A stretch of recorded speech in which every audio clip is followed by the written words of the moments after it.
जय श्री राधे, जय श्री कृष्ण, जय सीताराम। हरे कृष्णा कृष्ण कृष्ण हरे हरे, हरे राम राम राम हरे हरे। शैव संप्रदाय। भगवान के इन 5 स्वरूप में से जो प्रधान स्वरूप माने गए हैं, एक तो शिव और एक वैष्णव। शिव के भक्तों को शैव कहते हैं, और जो शिव संप्रदाय से दीक्षा ग्रहण करता है, शिव के मंत्र को ग्रहण करता है, उनकी पहचान क्या है, उनकी दीक्षा के लक्षण क्या है। शिव संप्रदाय का जो तिलक है वो त्रिपुंड है, चंदन की 3 रेखाएं और बीच में एक लाल बिंदु, इस शिव उपासकों का तिलक है। ये जो 3 रेखाएं हैं और बीच में बिंदी है, ये क्या है? कहते हैं कि ब्रह्मा विष्णु महेश का प्रतीक ही है ये तीनों रेखाएं, और बीच में जो बिंदी है, लाल बिंदी, ये शक्ति का प्रतीक है। ये शिव संप्रदाय के तिलक का अर्थ है। इस तिलक को त्रिपुंड कहा जाता है। शिव उपासक त्रिपुंड का तिलक करते हैं। सिद्धांत क्या है? अद्वैत सिद्धांत। इसके प्रवर्तक कौन है? बोले आदि गुरु शंकराचार्य जी महाराज। भगवान शंकर ही शंकराचार्य जी के रूप में पृथ्वी पर अवतार लेकर के आए और अद्वैत सिद्धांत को पूरे विश्व में प्रचार प्रसार किया, प्रकट किया, विस्तार किया। देखिएगा, वेद में 3 तत्व हैं, ब्रह्म, जीव और माया। प्रत्येक ज्ञानी पुरुष ने, महापुरुष ने, दिव्यात्मा ने, जगत गुरु ने इन 3 तत्वों पर ही अपने अपने विचारों को प्रकट किया है।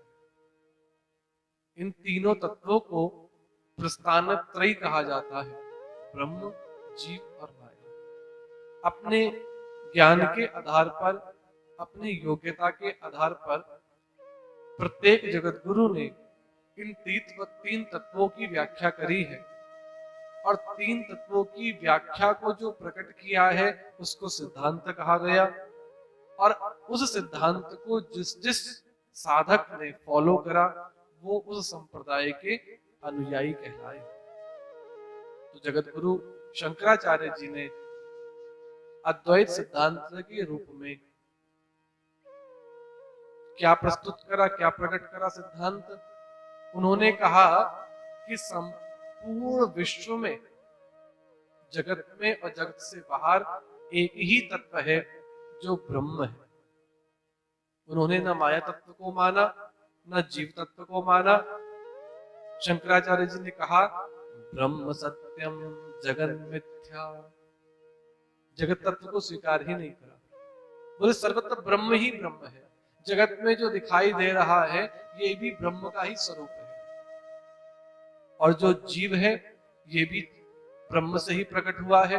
गीता में कृष्ण कहते हैं ममैवांशे जीवलोका जीवभूता सनातनः। रामचरितमानस में गोस्वामी जी ने भी कहा ईश्वर अंश जीव अविनाशी। जैसे कि समुद्र होता है, समुद्र में से कई सारी बूंदे अलग कर लीजिए और बाद में वो बूंदे समुद्र में ही समा जाएंगी, तो बूंद का तो कोई अस्तित्व रहा ही नहीं, समुद्र ही बन गया। उसी प्रकार शंकराचार्य जी ने कहा कि बोले ब्रह्म से ही ये अंश रूप में जीव प्रकट हुए हैं। जो गुण ब्रह्म में है वही गुण जीव में है, और ब्रह्म से प्रकट होने के कारण जीव भिन्न हुआ, लेकिन जब ज्ञान हो जाएगा फिर क्या होगा? बोले जीव ब्रह्म में ही समा जाएगा, तो ब्रह्म के अलावा दूसरा तत्व तो कोई रहा ही नहीं। तो एको ब्रह्म द्वैत्यम न अस्ति। माया तत्व क्या है? बोले ये ब्रह्म है। ब्रह्म और ब्रह्म, ब्रह्म यानी परमात्मा, ब्रह्मा ने संदेह,